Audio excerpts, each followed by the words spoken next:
ಇಂದು ಧಾರವಾಡ ಜಿಲ್ಲಾಧಿಕಾರಿ ಕಚೇರಿ ಮುಂದೆ ಹಮ್ಮಿಕೊಂಡಿದ್ದ ಸಂಯುಕ್ತ ಹೋರಾಟ. ಕರ್ನಾಟಕ ವತಿಯಿಂದ ದೇಶಾದ್ಯಂತ ರೈತ ಕಾರ್ಮಿಕರ ಎಚ್ಚರಿಕೆ ಪ್ರತಿಭಟನೆ ಅಂಗವಾಗಿ ಧಾರವಾಡ ಜಿಲ್ಲಾಧಿಕಾರಿಗಳ ಕಚೇರಿ ಮುಂದೆ ಪ್ರತಿಭಟನೆ ನಡೆಸಿ ಜಿಲ್ಲಾಧಿಕಾರಿಗಳ ಮೂಲಕ ರಾಷ್ಟ್ರಪತಿಗೆ ಮನವಿ ಸಲ್ಲಿಸಲಾಯಿತು. ಇವತ್ತು ರಾಜ್ಯಾದ್ಯಂತ ದೇಶಾದ್ಯಂತ ಒಂದು ಪ್ರತಿಭಟನೆಯನ್ನ ದೊಡ್ಡ ಪ್ರಮಾಣದಲ್ಲಿ ಹಮ್ಮಿಕೊಳ್ಳಲಾಗೈತಿ. ಕೇಂದ್ರ ಮತ್ತು ರಾಜ್ಯ ಸರ್ಕಾರಗಳಿಗೆ ಒಂದು ಎಚ್ಚರಿಕೆ ಸಂದೇಶ ನಾವು ಕೊಡ್ತಾ ಇದ್ದೀವಿ. ಈಗ ಬೇಡಿಕೆಗಳನ್ನು ಈಡೇರಿಸಬೇಕು ಮತ್ತು ಈ ರೈತ ಕೃಷಿ ಕಾರ್ಮಿಕರ ಸಂಘಟನೆಗಳನ್ನು ಬಲಗೊಳಿಸುವ ನಿಟ್ಟಿನಲ್ಲಿ ನಾವು ಮುಂದಿನ ದಿನಗಳಲ್ಲಿ ಉಗ್ರ ಹೋರಾಟ ಮಾಡ್ತೇವೆ ಅಂತ ಹೇಳ್ಕಾರ ಈ ಮೂಲಕ ಕೇಂದ್ರ ಮತ್ತು ರಾಜ್ಯ ಸರ್ಕಾರಕ್ಕೆ ಒತ್ತಾಯ ಮಾಡ್ತೀವಿ. ಹೌದು, ಕಾರ್ಮಿಕ ಸಹಿಷ್ಣುತೆಗಳು ರದ್ದುಗೊಳಿಸಿ ಯಾವುದೇ ರೂಪದಲ್ಲಿ ಕಾರ್ಮಿಕರ ಗುತ್ತಿಗೆ ಅಥವಾ ಹೊರಗುತ್ತಿಗೆ ಪದ್ಧತಿ ಇರಬಾರದು. ದೇಶಾದ್ಯಂತ ಪ್ರತಿಭಟನೆಯನ್ನು ಹಮ್ಮಿಕೊಳ್ಳಲಾಗಿದೆ. ಇವತ್ತು ಸಂವಿಧಾನ ದಿನವೂ ಹೌದು.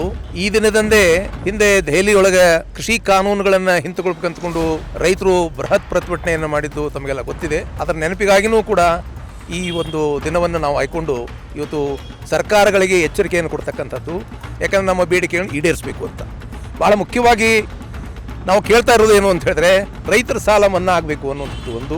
ಎರಡನೇದಾಗಿ ಈ ಬೆಳೆದಂಥ ಬೆಳೆಗಳಿಗೆ ಒಂದು ಬೆಂಬಲ ಬೆಲೆ ಒಂದು ಕಾನೂನಾಗಿ ಬರಬೇಕು ಅಂತ. ಕಾನೂನು ಆಗದೇ ಇದ್ದರೆ ಅದೇನೂ ಆಗಲ್ಲ. ಆದರೆ ಇವತ್ತು ಕೇಂದ್ರ ಸರ್ಕಾರ ಎಲೆಕ್ಷನ್ ಪೂರ್ವದೊಳಗೆ ಅವರು ಒಂದು ವಚನ ಕೊಟ್ಟಿದ್ರು ಏನು ಅಂತ ಹೇಳಿದ್ರೆ, ನಾವು ಅದನ್ನು ಈಡೇರಿಸ್ತೇವೆ ಅಂತ.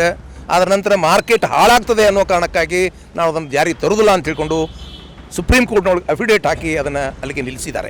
ರಾಷ್ಟ್ರೀಯ ಕನಿಷ್ಠ ವೇತನ ತಿಂಗಳಿಗೆ 26,000 ರೂಗಳಂತೆ ಜಾರಿಗೊಳಿಸಿ ಮತ್ತು ಪಿಂಚಣಿ ತಿಂಗಳಿಗೆ 10,000 ರೂಗಳಂತೆ ಮತ್ತು ಸಂಘಟಿತ ಅಸಂಘಟಿತ ಯೋಜನೆ ಕಾರ್ಯಕರ್ತರು ಮತ್ತು ಗುತ್ತಿಗೆ ಕಾರ್ಮಿಕರು ಮತ್ತು ಕೃಷಿ ವಲಯ ಸೇರಿದಂತೆ ಎಲ್ಲ ಕಾರ್ಮಿಕರಿಗೆ ಸಾಮಾಜಿಕ ಭದ್ರತೆ ಪ್ರಯೋಜನಗಳು ಒದಗಿಸಿ.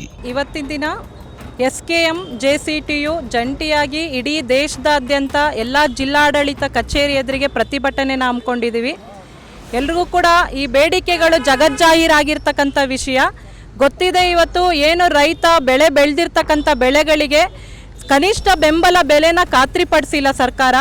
ಹಾಗೆಯೇ ಕಳೆದ ದಿಲ್ಲಿನಲ್ಲಿ ಏನು ರೈತ ಹೋರಾಟ ನಡೀತು, ಅಲ್ಲಿ 3 ಕರಾಳ ಕೃಷಿ ಕಾಯ್ದೆಗಳನ್ನ ವಾಪಸ್ ತಗೋಬೇಕು ಅಂತೇಳಿ ಬಲಿಷ್ಠವಾದ ಹೋರಾಟ ಕಟ್ಟಿದ್ರು. 750ಕ್ಕೂ ಹೆಚ್ಚು ರೈತರು ಪ್ರಾಣನ ಕೊಟ್ಟರು. ಆ ಒಂದು ಹಿನ್ನೆಲೆಯಲ್ಲಿ ಆ 3 ಕಾಯ್ದೆಗಳನ್ನ ವಾಪಸ್ ತಗೊಂಡಿದ್ದಾರೆ. ಆದರೆ ಅದೇ ಸಂದರ್ಭದೊಳಗೇನೆ ಇವತ್ತು ವಿದ್ಯುತ್ ಕಾಯ್ದೆ 2020 ಏನು ತರಕೊರಟಿದ್ರು, ಅದ್ರ ವಿರುದ್ಧನೂ ಕೂಡ ರೈತರು ಧ್ವನಿ ಎತ್ತಿದ್ರು. ಅಲ್ಲಿ ಇವತ್ತು ಸರ್ಕಾರ ಅದನ್ನು ಜಾರಿಗೊಳಿಸಿಲ್ಲ. ಹಾಗೆಯೇ ಕನಿಷ್ಠ ಬೆಂಬಲ ಬೆಲೆನ ಖಾತ್ರಿಪಡಿಸೋ ದಿಕ್ಕಿನಲ್ಲೂ ಕೂಡ ಯಾವುದೇ ಕ್ರಮನ ಕೈಗೊಂಡಿಲ್ಲ.